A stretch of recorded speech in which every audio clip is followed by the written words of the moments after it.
როგორი თემა მინდა შემოგთავაზოთ.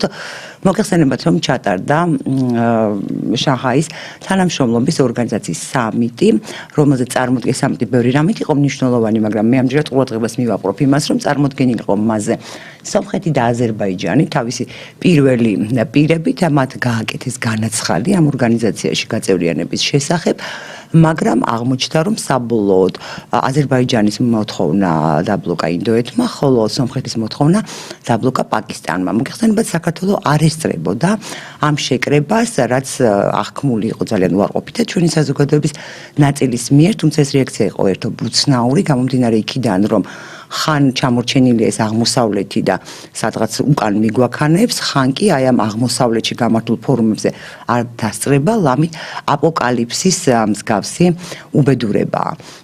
ჩვენ გადაცემის პირველი ნაწილის სტუმარი გახლავთ უსაფრთხოების ექსპერტი დავით კუხალაშვილი. ბატონო დავით, დიდი მადლობა, რომ მონახეთ დრო და მობრძანდით ჩვენთან ერთად და როგორი შეკითხვა მინდა დავსვა. პირველი, ჩვენ ვიცით, რომ აი ბოლო 100 წლის განმავლობაში საქართველოს, სომხეთისა და აზერბაიჯანის განვითარებისა და საგარეო პოლიტიკური ვექტორები, მე გულისხმობ დამოუკიდებლობის გამოცხადების პერიოდს, ვთქვათ 100 წლის წინათ და აი ახლაც გასული საუკუნის 90-იანი წლების დასაწყისში ეს ვექტორი იყო ყოველთვის განსხვავებული. ამჟამად როგორი პირი უჩანს საქართველოს, სომხეთი და აზერბაიჯანი უსაფრთხოების რა სისტემებს მიჰყვება, უთავსდება თუ არა ეს ერთმანეთს და აზიანებს თუ პირიქით ხელს უწყობს? პირველ რიგში უნდა აღვნიშნოთ ის გარემოება, რომ სამწუხარო რეალობასთან გვაქვს საქმე, პრაქტიკულად ერთიანი და მობილური ორგანიზაციული სისტემა, რომელიც სამხრეთ კავკასიის უსაფრთხოების რაღაც ალგორითმს შემოგთავაზებდა, ესეთ რაიმე სამწუხაროდ არ არსებობს. ამას აქვს თავისი ობიექტური მიზეზები და აქაც უნდა აუცილებლად შევთანხმდეთ ერთ რაიმეზე, რომ დომინანტი სახელმწიფოები, როგორც რეგიონში, ისე მსოფლიოში, მაღალი დონის შეღწევადობით გამოირჩევიან როგორც საქართველოში, ისე აზერბაიჯანსა და ისე სომხეთში. ეს გასათვალისწინებელია ის გარემოებაც, რომ პოსტსაბჭოთა სივრცის უკვე სამხრეთ კავკასია არის რუსეთის ფედერაციის სიღრმისეული ინტერესის სფეროში. ჩვენ გვაქვს საქმე გარკვეულ პროტექტორატთან, რომელშიც აშკარად ჩანს დიდი ბრიტანეთის როლი და აშკარად ჩანს ძალიან მაღალი დაინტერესება თურქეთისა.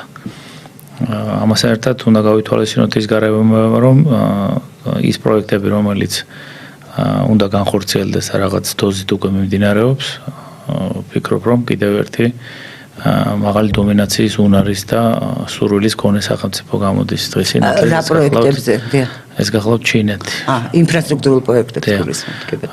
ნებისმიერი პროექტი, რომელიც რა ტიპის არ უნდა იყოს, რომელიც ხორციელდება ამ თუ იმ ქვეყანაში, ყოველთვის დადებითთან ერთად ინარჩუნებს გარკვეულ საფრთხეს. ამიტომ ვფიქრობ, რომ სახელმწიფოს მართებს განსაკუთრებული ყურადღება საფრთხების იდენტიფიცირების პროცესზე, რომ ჩვენ არ გადავდგანთ ისეთი ნაბიჯები, რომელიც ვთქვათ გარკვეული აუცილებელი და უსაფრთხო შეღწევადობის ფონზე დააზიანებს საქართველოს ეროვნულ ინტერესებს. ამიტომ ვფიქრობ, რომ კიდევ ერთხელ ვიმეორებ, რაიმე ისეთი, რომ ვთქვათ ძალიან პირობითად ეგრეთ წოდებულ არხაინ რეჟიმში იყოს სამხრეთ კავკასია, რომ რაიმე კონკრეტული საფრთხის შემთხვევაში, მათ შორის ისეთი საფრთხისა, რომ ვთქვათ სამივე ქვეყანას ერთი და იგივე დასასრული გქონდეს, აი ამ მიმართულებითაც ჩვენ გარკვეული ნაბიჯები, სიღრმისეული ნაბიჯები გადადგმული არ აქვს. თუმცა არსებობს ერთი მნიშვნელოვანი გარემოება, რომ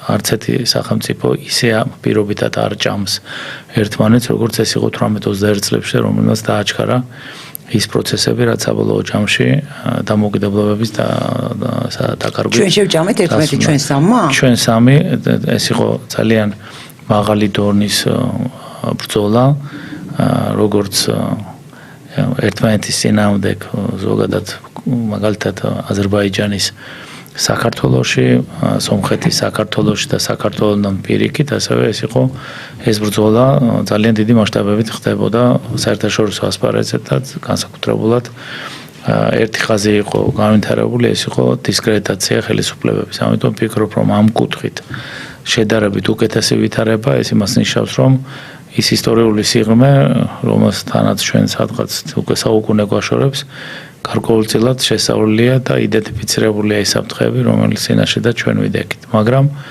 ეს არ გვაძლევს იმის საშუალებას, რომ ვიყოთ მშვიდად, იქიდან გამომდინარე, რომ როდესაც არ აქვს მყარი და ერთიანი გარკვეული, თქვათ, ისეთ სისტემა შექმნილი, რომელიც აუცილებლად ჭირდება ამ სამ ქვეყანას, რომ მან დამოუკიდებლობა შეინარჩუნოს და არ დაზიანდეს მისი ეროვნული ინტერესები, შესაძლებელია, რომ გარკვეული манипуლირებით გარკვეული ტიპის კონფლიქტების ინსპირირება მოხდეს, თუ დავაკვირდებით ღია წყაროებს და გავაანალიზებთ მას, ამის მცდელობები არის.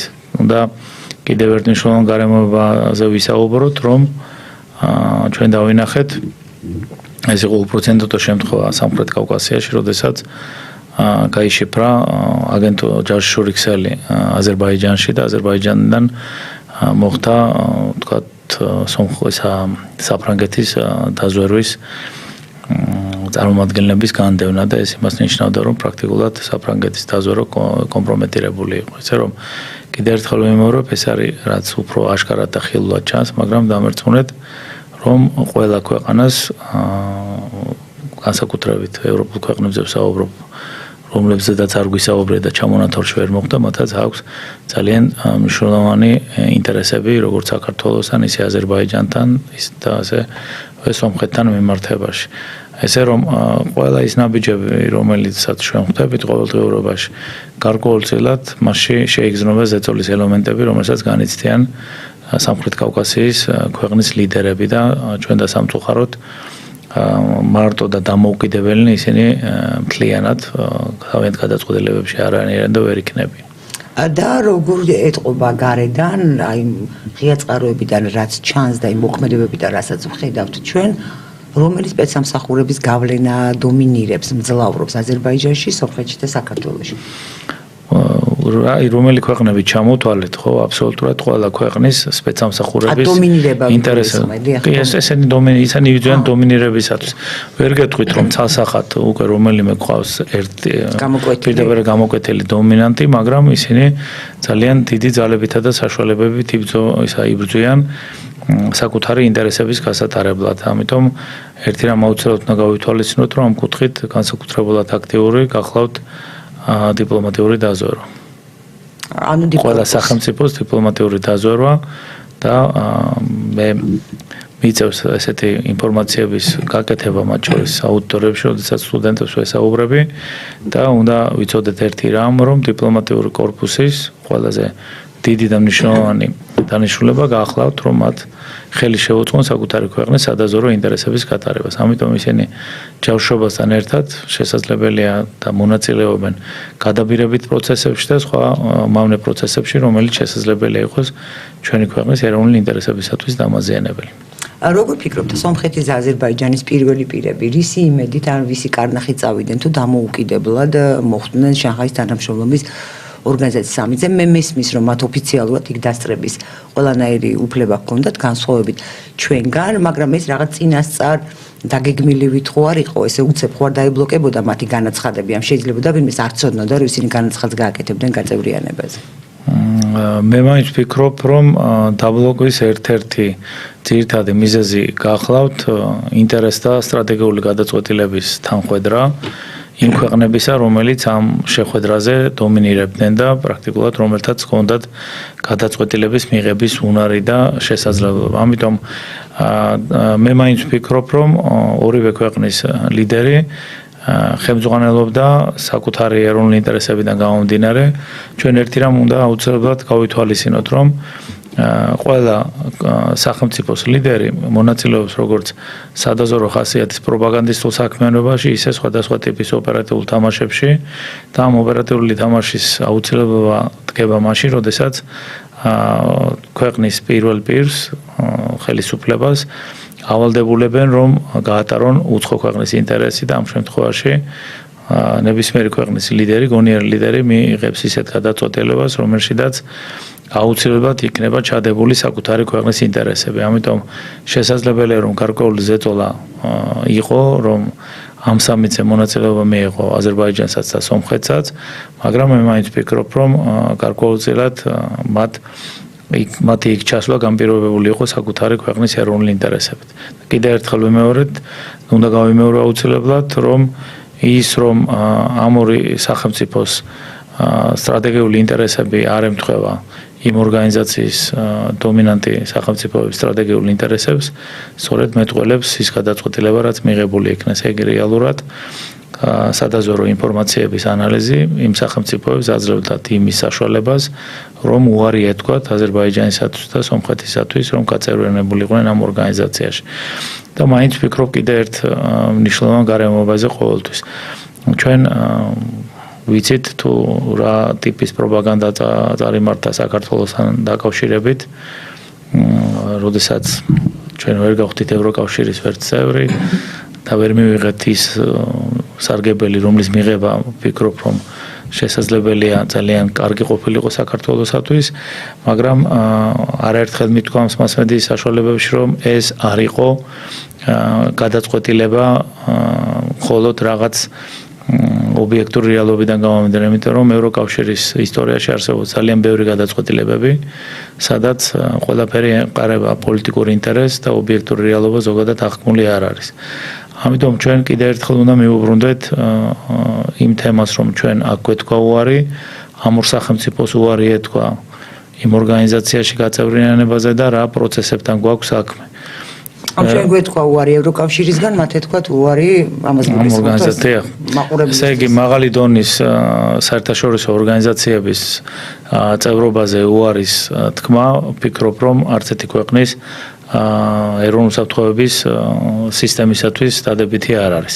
რატო საუბრობ? ძალიან მალე, როდესაც ჩვენ უარი გვითხრეს ერთა ლიგაში მიღებაზე, უკვე განხორციელდა ისეთი პროცესები, რომელმაც პრაქტიკულად ჩვენ დამოუკიდებლობა დაგვაგარგინა.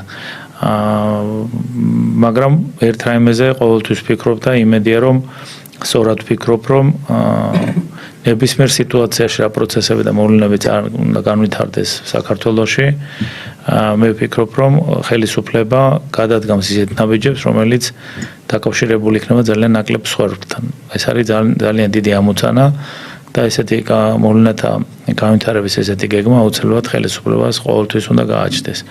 ესეთი გეგმა არ გააჩნდა საქართველოს დემოკრატიული რესპუბლიკის ხელისუფლებას და თავგადმოგლეჯილი ისე გაიქცა უცხო ქვეყნებში თავშესაფრის მისაღებად, რომ განკარგულებაც კი არ გასცა საბრძოლო მოქმედებების შეწყვეტაზე. საბრძოლო მოქმედებების მიმდინარეობა ეფექტურია მაშინ, როდესაც მას ყავს სამხედრო პოლიტიკური გადაწყვეტილების მიღების ჯგუფი და როდესაც ეს ჯგუფი გარბის ქვეყნიდან და ამ შემთხვევაში პრაქტიკულად ეს არის დემორალიზებული სამხედრო შენაერთებული, დემორალიზებული მოსახლეობა და ეს იმას ნიშნავს, რომ რეალურად უკვე ქვეყანა არის განწირული. ამიტომ ეს გეგმა არ ქონდა იმ ხელისუფლებას და შესაბამისად მივიღეთ ძალიან ცუდი შედეგები. იმ პერიოდშიც არ უნდა დაგვავიწყდეს, რომ საკმაოდ მაღალი დონის აგენტურული აპარატი გააჩნდა როგორც დიდ ბრიტანეთს, ისე გერმანიას, ისე ოსმალეთს და ისე სხვა ქვეყნებსაც, როგორც მეზობელს, ისე არამეზობელ სახელმწიფოებს და ეს იყო პრაქტიკულად კიდევ მნიშვნელოვანი პიკი, როდესაც თქვათ უკვე დომინაციაში გამარჯვებულმა სახელმწიფომ მიიღო კონკრეტული გადაწყვეტილება, რომ ყველაფერი გაიკეთებინა იმისათვის, რომ შეექმნა მისი მმართველობისათვის და ზეგავლენის მოპოვებისათვის ხელსაყრელი პირობა. ამიტომ ყველა ადამიანი, რომელსაც დღეს პრეტენზია აქვს, რომ ყველაფერი იცის და ყველაფერს აკეთებს იმისათვის, რომ რაც შეიძლება მაღალი დონის დესტრუქცია იყოს სახელმწიფოში, მე ვფიქრობ, რომ ესეთი ტიპის საფრთხეები, რომელზედაც მე ახლა ვისაუბრე, აუცილებლად უნდა გაითვალისწინოს. ჩვენ არა ვართ ის სახელმწიფო, რომელსაც დამოუკიდებლად შეუძლია ძალიან ბევრი ისეთი რაიმის გაკეთება, რომელიც ქვეყნის ეროვნულ საფრთხეების სისტემას გააძლიერებს. უბრალოდ ყველა ის მოვლენა, რაც ჩვენს ირგვლივ დღეს ვითარდება, ეს არის ხელსაყრელი პოლიტიკური, სამხედრო პოლიტიკური ვითარება ზოგადად სოფლიოში და ყველა იმ მოვლენის გათვალისწინებით, რაც მოხდა, ეს აძლევს საქართველოს ხელისუფლებას საშუალებას, რომ გონიერული პოლიტიკით გარკვეული ჩიხიდან გამოვიდეს და მივიდეთ ისეთ გადაწყვეტილებამდე, რომელიც ქვეყნის ეროვნული საფრთხეების სისტემას მდრად გახდის და ამას როდესაც საუბრობ იმაზე, რომ აუცილებელია ქვეყანას გააჩნდეს მყარი სტრატეგიული პარტნიორი. ამის გარეშე ზოგადად წარმოუდგენელია, რომ ჩვენი ტიპის სახელმწიფომ რაიმე დადებითი ნაბიჯები გადადგას. და ვინ შეიძლება იყოს ეს მყარი პარტნიორი? ამ მხრივ ამაზე ვისაუბროთ სარეკლამო ჭრის შემდეგ, ჩვენ რეკლამის გამო მცირე ხნით უნდა დაგემშვიდობა, დაგველოდეთ, მალე დავბრუნდებით. განვაგრძელებთ საუბარს ჩვენ სტუმართან, უსაფრთხოების ექსპერტთან, დავით კუხალაშვილთან. ბატონ დავით, სანამ გკითხავთ თუ ვინ შეიძლება იყოს ესე პარტნიორი უსაფრთხოების სფეროში თანამშრომლობისთვის, მინდა ესეთი რამ დავაზუსტო. ითქვა, რომ აზერბაიჯანსა და სომხეთის პირველ პირებს ამ შემთხვევაში ეს გავრცელებული ინფორმაცია სხვადასხვა აწყაროდან უარს ეტყოდნენ გამომდინარე ფაქტიდან და თქვენც ახსენეთ ეს მთლად პირდაპირ არა, მაგრამ ახსენეთ და მიანიშნეთ ამაზე, არამედ იმის გამო, რომ ისინი აღიქმებიან, მე ხა რაც ვრცელდება, იმას ვიმეორებ, აღიქმებიან აგენტებად შეგზავნილ შანხაის თანამშრომლობის ორგანიზაციიდან ინფორმაციის გამოტანისთვის. შეიძლება ეს ასე იყოს და მართლაც ეს უარი ამას ნიშნავს? ხა პირდაპირ იმ მნიშვნელობით მე ზოგადად ვერიდები ესეთი ტიპის განცხადებების გაკეთებას, იმიტომ რომ თქვი რომ მე დავეყრდნი სხვა წყაროს. ეს არა, მე ვთვლი რომ უდანაშაულობის პრეზუმპცია ეს როგორც ჩვენი ქვეყნის მოქალაქეებზე, ისე უცხო ქვეყნის მოქალაქეებზე თანაბრად უნდა ვრცელდებოდეს. ამიტომ მე არა მაქვს მყარი მონაცემები იმისა, რომ ისინი წარმოადგენენ თქვათ ჯაშური ქსელს უცხო ქვეყნებისას, მაგრამ მე აღვნიშნე ერთი რამ, რომ ნებისმიერ ლიდერს შეუძლია რომ საკუთარი ქვეყნის ინტერესებიდან გამომდინარე მონაწილეობა მიიღოს ნებისმიერ ორგანიზაციის საქმიანობაში, მოიპოვოს და გამოიყენოს ინფორმაციები საკუთარი ქვეყნის ეროვნული ინტერესებიდან გამომდინარე. აი ხა ამ პრინციპით თუ შევხედავთ, კიდევ ერთხელ გეუბნებით, რომ შესაძლებელია რომ გარკვეული ზეწოლა ამ ორი ქვეყნის ლიდერზე ხორციელდებოდა, მაგრამ ამ ზეწოლასთან ერთად ამ სახელმწიფოებს გააჩნიათ თავიანთი ეროვნული ინტერესები. ამიტომ ჩვენ უფრო სიღრმისეულად ჩავყვეთ თუ რა მდგომარეობაშია ზოგადად თანამედროვე ეტაპზე აზერბაიჯანი და სომხეთი და რამდენად ჭირდებათ მათ ესეთი ტიპის მოქმედებები, რომ თქვათ უცხო ქვეყნის ინტერესები აღაზრდონ. ამ შემთხვევაში ჩვენ ძალიან ბევრ მოწვათ ზონას დავინახავთ, რომლითაც შესაძლებელია რომ აზერბაიჯანსაც და სომხეთსაც შეუქმნან საკმაოდ დიდი საფრთხე იმ სახელმწიფოებმა, რომლებიც ცდილობენ რომ თქვა დომინანტები იყვნენ სამხრეთ კავკასიაში. ანუ ჩვენთვისაც ხო შეუძლიათ ჩვენთვისაც ჩვენ ერთ კონტექსტში განვიხილავ აბსოლუტურად, როდესაც აი ერთ სახელმწიფოზედაც რომ საუბრობდეთ, იმ წუთში მეორე და მესამე სახელმწიფო აუცილებლად მასში არის.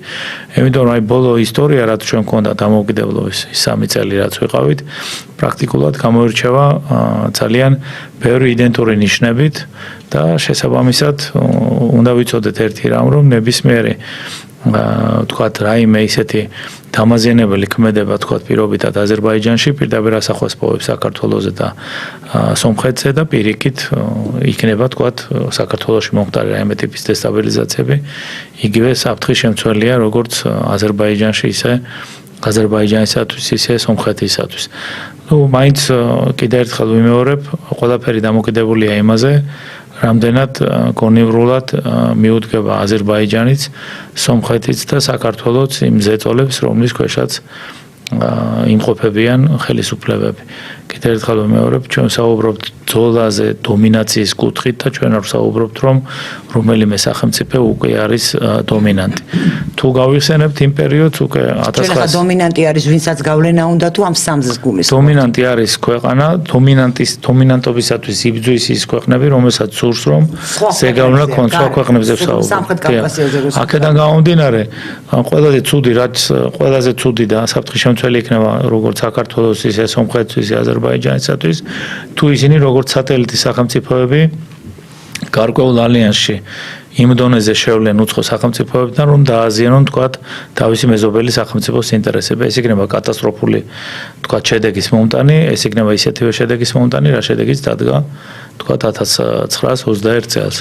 აუცილებლად უნდა დავიმახსოვროთ ერთი რამ, რომ ზოგადად რამოდენიმეჯერ კი ვთქვი, ღია მასმედიის საშუალებას კიდევ ერთხელ გამიმეორებ, რომ 1918-21 წლებში ამერიკის შეერთებულ შტატებს ჰქონდათ გარკვეული დაინტერესება სამხრეთ კავკასიასთან და საქართველოსთან მიმართებით და ერთ-ერთმა სადაზვერვო მისიამ დაასკვნა, რომ ზოგადად არ უღირდა ამერიკის შეერთებულ შტატებს ზოგადად აქ ყოფნა, იქიდან გამომდინარე ადრე იქნებოდა თუ ქვიან იქნებოდა ეს ტერიტორიები, ეს სახელმწიფოები და ექვემდებარებოდნენ რუსეთის ზეგავლენას. ამიტომ ისტორიაში შესაძლებელია ყველაფერი განმეორებადი იყოს, შესაძლებელია არ განმეორდეს, მაგრამ კიდევ ერთხელ ვიმეორებ, ჩვენ გვჭირდება ისეთი უსაფრთხოების ზომები, რომელიც იქნება იმის გარანტი, რომ მაქსიმალურად დაცული იქნება ჩვენი სიცოცხლე და ჯანმრთელობა. ფაქტობრივად აი ამ უარმა ცხადყო, თუმცა ამ უარამდე უამრავმა რამემ ცხადყო, რომ ჩვენაირი ტიპის სახელმწიფოებს, მათ შორის აზერბაიჯანს, სომხეთს, უკრაინას, მოლდოვას გულისხმობ და ალბათ სხვებსაც, მაგრამ ამჯერად აი ამ რამდენიმე შემოვიფარგლები იყენებენ გარკვეულ მომენტებში პაიკებად, ან გასაცვლელ ხურდად, მე ამას არ ვამბობ დამამცირებლად, როგორც არის ისე ვამბობ. მაგრამ თვითონ აი ამ სახელმწიფოებს, ამ სამ საქართველოს, სომხეთს და აზერბაიჯანს არ შეუძლია რაღაცნაირად შეთანხმდეს რაღაც საკითხებს, თუ ისეც აკრძალულია. ესე იგი, მთავარი არის რომ ჩვენ შორის არ მოხდეს კონფლიქტების ინსპირირება.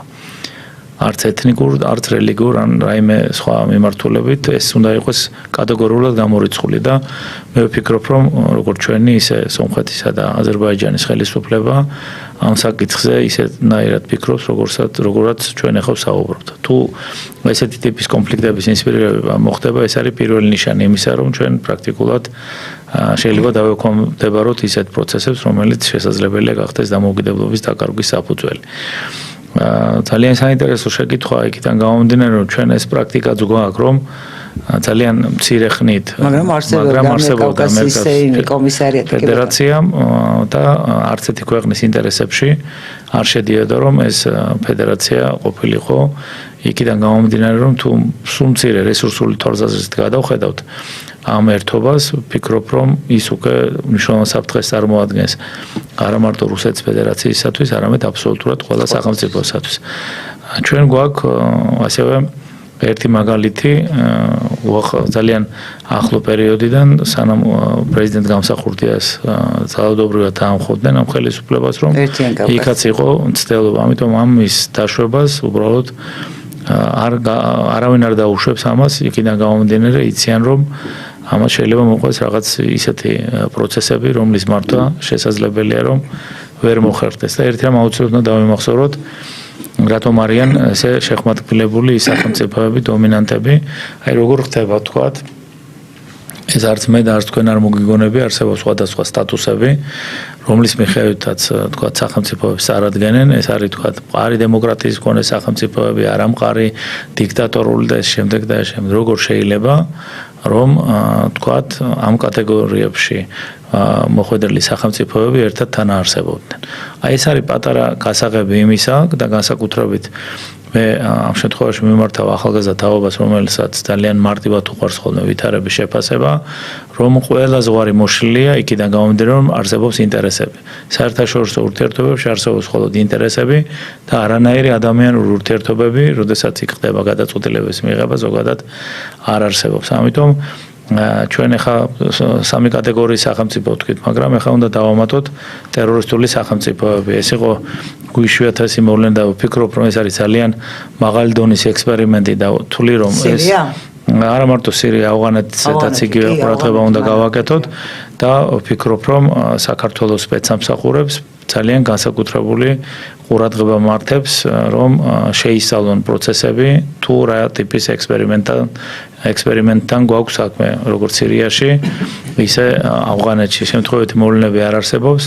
ეს არის ეგრეთ წოდებული ტესტ ჩარჩო და ამის შემდეგ შესაძლებელია რომ ანალოგიური პროცესები განხორციელდეს იმ ქვეყნებში, სადაც დააშირდებათ დომინაციის მიღწევა. ჭყალებში ჩვენთან ტერორისტებად ვინ იგულისხმებიან, რომელიც შეიძლება ხელისუფლებაში მოვიდნენ? ეს არა, ჯერჯერობით ამ წუთში მე ვერ ვიტყვი ვინ იგულისხმება, მაგრამ არსებობს ნიშნები, რომელიც ახასიათებს ტერორიზმს და არსებობს ნიშნები, რომელიც ახასიათებს ტერორისტს. ამიტომ ძალიან მარტივი გასარკვევია, თუ ამ კატეგორიებს ჩამოვწერთ და პირთა თუ ორგანიზაციათა მოქმედებებს ზოგადად აღურიცხავთ და შესაბამისად ეს ეგრეთ წოდებული კლასიფიკატორში ჩავსვამთ და მე სახელმწიფოს მე ვფიქრობ, რომ უკვე აქვს შესაძლებლობა იმისი, რომ მათემატიკური მოდელირება თქვათ რაღაც გარკვეული საფრთხეების იდენტიფიცირება გააკეთოს, ვფიქრობ, რომ ძალიან ბევრი ადამიანია საქართველოში მიდრეკილი ტერორიზმისაკენ. და ძალიან მანიაკალიზმისკენ. ხო, კიდევ ერთხელ ერთი რამ მინდა გითხრათ, რომ საბჭოთა კავშირის პერიოდში განსაკუთრებული აქცენტი კეთდებოდა ოპერატიული შესწავლის კუთხით სპეცსამსახურების მხრიდან იმ პირებზე, რომლებიც იმყოფებოდნენ საბრძოლო მოქმედებებში ავღანეთში. ანალოგიური პროცესები ხორციელდებოდა ამერიკის შეერთებულ შტატებში, სხვადასხვა საომარ მოქმედებებში მონაწილე პირებთან დაკავშირებით, იმიტომ რომ ამ პირებს თავიანთი გამოცდილებიდან და შესაძლებელია ფსიქოლოგიური დატვირთვიდან კონდეთ ისეთი დამოკიდებულებები, რომ ისინი მარტივად იყვნენ გამოყენებული თქვა ტერორისტული საქმიანობისათვის. ამიტომ ვფიქრობ, რომ ესეც უკვე სპეცსამსახურების თემა და ამ მიმართულებით განსაკუთრებული მისიებში მონაწილეებს გულისხმობთ? ეს შეიძლება იყოს მისიებში მონაწილეობა, ეს შეიძლება იყოს საომარ მოქმედებებში მონაწილეობა, ჩვეულებრივი საკუთარი ქვეყნის, ეს შეიძლება იყოს დაქირავებულები და ესე შემდეგ და ეს შემდეგ. ამას პლუს დავუმატოთ თქვათ ფსიქოლოგიური მდგომარეობა, რომლის ქვეშაც იმყოფებიან ადამიანები და რომლებსაც წარმოუდგენიათ, რომ მხოლოდ სამხედრო გადატრიალებით, მკვლელობით და სისხლით შესაძლებელია თქვათ ამა თუ იმ სარგებლის მიღება. ამიტომ ძალიან ბევრ რაიმეზე, რომელზედაც ჩვენ ზოგადად ყურადღებას არ ვუმახვილებთ, სამწუხაროდ ეს არის ნიშანთა ერთობლიობა, რომელიც სახელმწიფომ და მისმა სპეცსამსახურებმა აუცილებლად საფრთხით უნდა აღიქვას. და იმ შეკითხვამდე ვერ მივედი, მაგრამ მივედი უსაფრთხოების მხრივ თანამშრომლობისას პარტნიორად ვის გულისხმობთ, თქვენ ხშირად ამბობთ ხოლმე ამას. ხო და არასახელებთ ვინ შეიძლება, ვინ არის ეს, რომელიც გვეხმარება. მე და უკაცრავად დავასრულებ და ვინ შეიძლება და ერთშია საქართველოს ხელისუფლებისთვის, მოქმედისთვის თუ ფორმალურისთვის, არაფორმალურისთვის, რომ არ წასულიყო პეკინში და ჩინელ მხარესაც არ მიეწვია ისინი. მე ვფიქრობ, რომ სწორი ნაბიჯია გადადგმული, წინააღმდეგ შემთხვევაში ამას მოყვებოდა ძალიან პროვოკაციული დეზინფორმაციული კამპანია, რომელიც პრაქტიკულად გამოირჩევა სადაზვერვო ხასიათის ნიშნებით.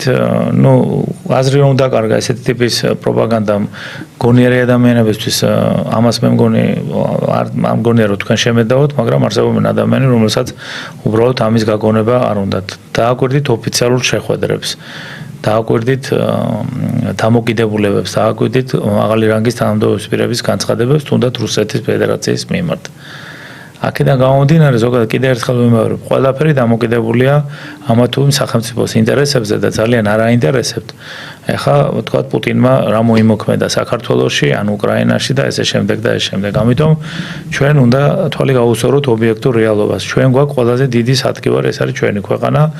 ჩვენ ქვეყანაში მშვიდობის შენარჩუნება და რაც შეიძლება სიცოცხლის უნარიანი რო გახდეს ჩვენი ქვეყანა. კიდევ ერთხელ ვიმეორებ რა, რაც არ უნდა მოხდეს. ეს ქვეყანა ვინ შეიძლება იყოს, ვინც არ გინდა. მაგასაც გეტყვით ახლა ჩვენი ერთადერთი ამოცანა რაც არის და რასაც მინდა გითხრათ, რომ ძალიან დიდ პატივს ვცემ იმ გადაწყვეტილებას, რომელიც წლების განმავლობაში მიღებულია, რომ ჩვენ არ ჩავერთვეთ არც ერთი ტიპის კონფლიქტში, სადაც მოხდებოდა, თქვათ, ძალიან ბევრი ახალგაზრდის და შრომისუნარიანი და ბრძოლისუნარიანი ადამიანის დაღუპვა. აი ეს არის ძალიან მნიშვნელოვანი რამ და ამ ტიპის ქმედებები ჩვენ უნდა წავიდეთ. რავით, საქართველოს ისტორიაში ჩვენ გვაქვს მაგალითები, რომ პირველი პირები თავის თავსაც ცირავდნენ, თავიანთ ოჯახის წევრებსაც ცირავდნენ იმისთვის, რომ რაც შეიძლება შეეფერხებინათ, თქვათ, ეგრეთ წოდებული ანექსიის პროცესები და არბევები და ეს შემდეგ და ეს შემდეგ რა. და ამიტომ ვფიქრობ, რომ ნებისმიერი ნორმალური და პატრიოტი ხელისუფლების მოვალეობა რომ არ გახვიოს ჩვენი ტიპის ქვეყანა საბრძოლო მოქმედებაში. რა მაინტერესებს, იცით?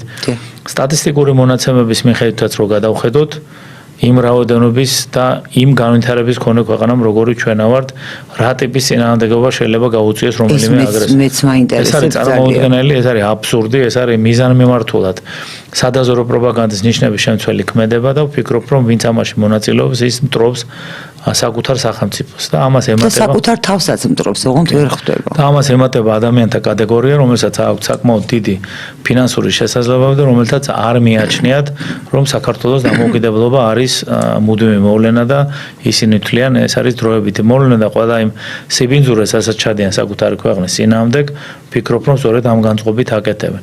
ეხლა რაც შეიძლება, ვინ შეიძლება იყოს, რატო ვიკავებ მე თავს რომ დავასახელო კონკრეტული სახელმწიფო. ჯერერთი მე ვერ გაუწევ ერთად სახელმწიფოს პროპაგანდირებას და მეორე მე არა მაქვს იმ დონის ინფორმაციები, რომ კონკრეტულად და გადაწყვეტილად თქვა, რომ აი ეს ქვეყანა, ის ქვეყანა უნდა იყოს თქვა საქართველოს სტრატეგიული პარტნიორი. მე ვამბობ ერთ რაიმეს.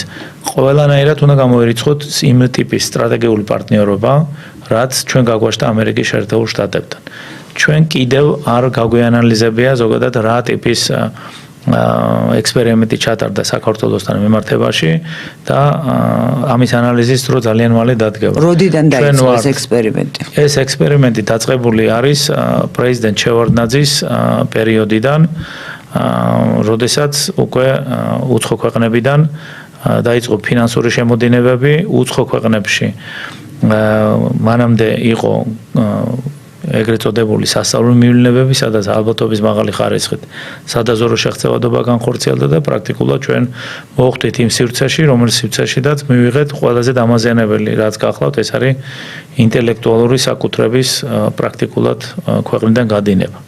ჩვენ ძალიან მოკლე პერიოდი დაგვჭა იქამდე, რომ რეალურად ჩვენ და სამწუხაროდ ის ინტელექტუალური ნაღები, რომელიც საქართველოს უნდა ქონოდა, სამწუხაროდ იმყოფებიან და გადინებული არიან უცხო სახელმწიფოებში.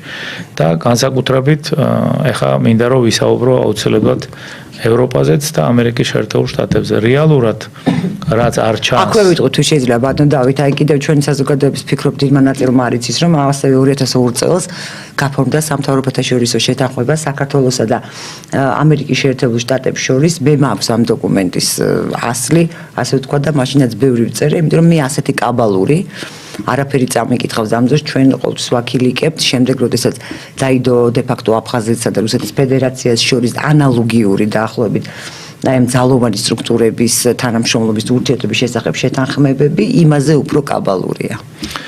თუმცა ეს არ ამოქმედებულა, მაგრამ არ ვიცი, ყოველთვის მე ოფიციალურად არ მსმენი ამის შესახებ, მაგრამ ეს საკანონმდებლო საფუძველი არსებობს, ისევე როგორც მაგალითად ჩვენ მოსახლეობამ ისწარცა ამ ქარტიაში, რომელიც 2009 წლის იანვარში გაფორმდა საქართველოს და ამერიკის შეერთებულ შტატებს შორის რა წერია და ეს აზერბაიჯანელი ჩემი ტოლიბზუ უხარიათ მოვაწერეთ ხელშეკრულებას და მე იხტიბარს არ უტეხავ ქარტიას არ ვახსენებ. თქვენ ბრძანდებით ჟურნალისტი დიდი მადლობა თქვენი შრომისათვის, ძალიან მნიშვნელოვან საკითხებს შეეხეთ. მადლობა.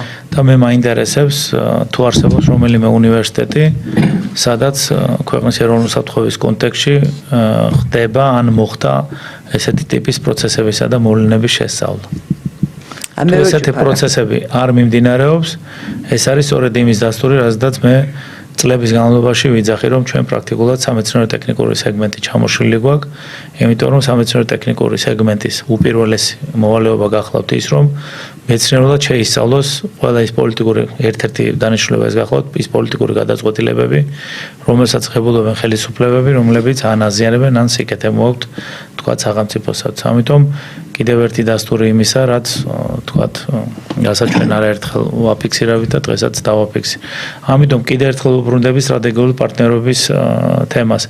ეს შეიძლება იყოს ერთი, ეს შეიძლება იყოს ორი სახელმწიფო, ამას შეიძლება არსებითი მნიშვნელობა არ აქვს, მაგრამ უნდა არსებობდეს ისეთი სტრატეგიული პარტნიორობის ჩარჩო, რომ საქართველოს მიიღოს სარგებელი.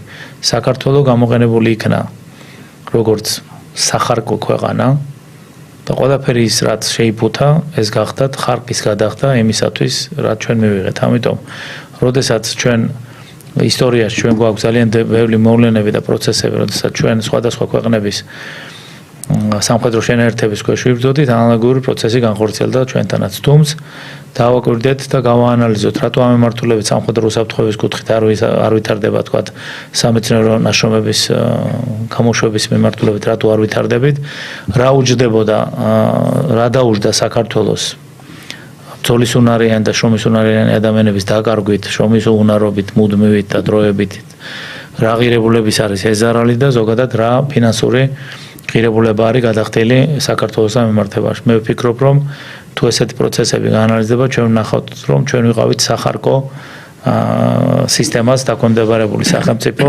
არა მარტო ერთი მიმართულებით, არამედ ძალიან ბევრი მიმართულებით. კიდევ ერთხელ გეუბნებით, რომ კატასტროფული მდგომარეობა, ინტელექტუალური მნიშვნელოვანი ინტელექტუალური კადრები, რომელიც დღეს ქვეყანას უნდა გამოდგომოდა, ათწლეულების განმავლობაში ეტაპობრივად სხვადასხვა ქვეყნებში მოხდა მათი გადინება და ეს მასშტაბები არ შემცირებულა მათ შორის იმ პროცესში, როდესაც ჩვენ ვიყავით ამერიკის შეერთებული შტატების სტრატეგიული პარტნიორი და კიდევ ერთი რამ მაინტერესებს, უბრალოდ მეცნიერულად თუ იარსებებს ამის სურვილი, ზოგადად გავაანალიზოთ, საერთოდ არსებობდა თუ არა სტრატეგიული ურთიერთობების ჩარჩო. თუ ეს იყო უბრალოდ დეკლარირებული და რეალურად ჩვენ ვიმყოფებოდით უფრო სხვა გარემოში და სხვა სიტუაციაში. თუნდაც ის ორი ფაქტი, რომელზეც თქვენ საუბრობთ, პირდაპირ გამორიცხავთ სტრატეგიული პარტნიორობის ელემენტებს და ამ შემთხვევაში უნდა ვისაუბროთ აუცილებლად დომინანტ სახელმწიფოზე. ის სამხრივია ორივე, სამხრივია. ამიტომ უნდა ვისაუბროთ დომინანტ სახელმწიფოზე და ზოგადად ტერმინი უნდა ამოვიღოთ, რომ არსებობდა ალბათ სტრატეგიული პარტნიორობის ჩარჩო.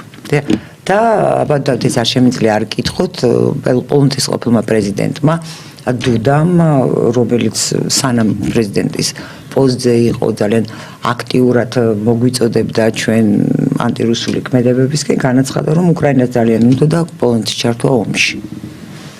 რატომ განაცხადა ეს ახლა? უკვე შესაძლებელია ამის თქმა, ხმამაღლა, როცა ის თქვა საქართველოს ხელისუფლებამ, წამოვიდა აგრესიის და დაცინვის ტალღა. ნახეთ, ცოტა შეიძლება არათანაბარ პროცესზე ვისაუბროთ, მაგრამ მე მგონი, რომ რაღაც დონით შედარებისათვის გამოგადგება. მაინტერესებს ის პირები და პირთა ჯგუფები, რომლებმაც ითანამშრომლეს კომისიასთან, რომელიც უკავშირდებოდა ყოფილი რეჟიმის საქმიანობას, რომ არ ყოფილიყო ხელსაყრელი პირობები ამ თანამშრომლობისთვის, ზოგადად საერთოდ რაიმეს იტყოდნენ თუ არა, ხო? ამიტომ ვფიქრობ, რომ დუდაც დღეს არის ისეთ მდგომარეობაში და შექმნილია ისეთი ველი, რომლის დროსაც მას აქვს იმის საშუალება, რომ მან თქვას ის ობიექტური რეალობა, რომელშიც ის ცხოვრობდა. იქიდან გამომდინარე. ეხლა საშიში აღარ არის მისთვის? ეხლა ვერ ვიტყვი, რომ თავიდან ბოლომდე საშიში არის, მაგრამ იმის გამო, რომ მან ეს უკვე დააფიქსირა, ვფიქრობ, რომ მას ამის გარკვეული გარანტიები ჰქონდა. ალბათობის მაღალი ხარისხით შესაძლებელია, რომ ის გარკვეული მყარი დაცვის ქვეშ იმყოფება. ანუ ეხლა ზელენსკი საჭირო აღარ არის და ამიტომ შესაძლებელია ზელენსკის დაბრალდეს, რომ თურმე ზელენსკის უნდა და მისი ჩართვა. ზელენსკის აბრალებს. ზელენსკის არაფერი არ დაბრალდება, ზოგადად დუდამაც კარგად იცის და ევროპამაც კარგად იცის, რომ საბჭოთა კავშირს ისტორიაში არსებობს ესეთი პრეცედენტი, როდესაც სამმა დიდმა სახელმწიფომ მოილაპარაკეს და რა მდგომარეობაში ჩავარდა ევროპა, ჩვენ ეს მაგალითი გვახსოვს. ამიტომ ნახეთ, თქვენ ძალიან კარგად გადმოეცით ქრონოლოგია, რომელი აქტის შემდეგ რა მოქმედება მოხდა, ხო? ზოგადად არსებობს ესეთი კანონი, ქმედება იწევს უკუქმედებას. რამდენად ტოლი იქნება ეს უკუქმედება, ეს საკითხავია და ჩვენი ტიპის სახელმწიფოებისათვის ზოგადად არ ხდება ტოლი უკუქმედება.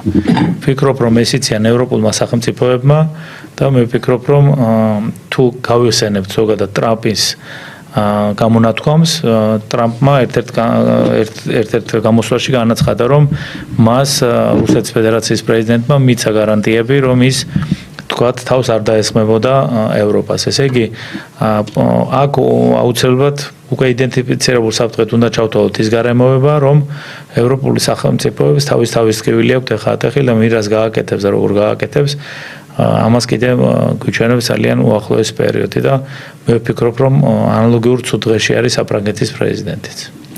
ბოდავთ სამწუხაროდ ჩვენ გაცემის დრო მოიწურა, მაგრამ მე იმედი მაქვს, რომ ჩვენ კიდევ გვექნება ერთმანეთთან შეხვედრის საშუალება. ჩვენს არა რეკლამის გამომცემლად უნდა დაგემშვიდობოთ, დაგველოდეთ და დაგიბრუნდებით მეორე სტუმართან ერთად.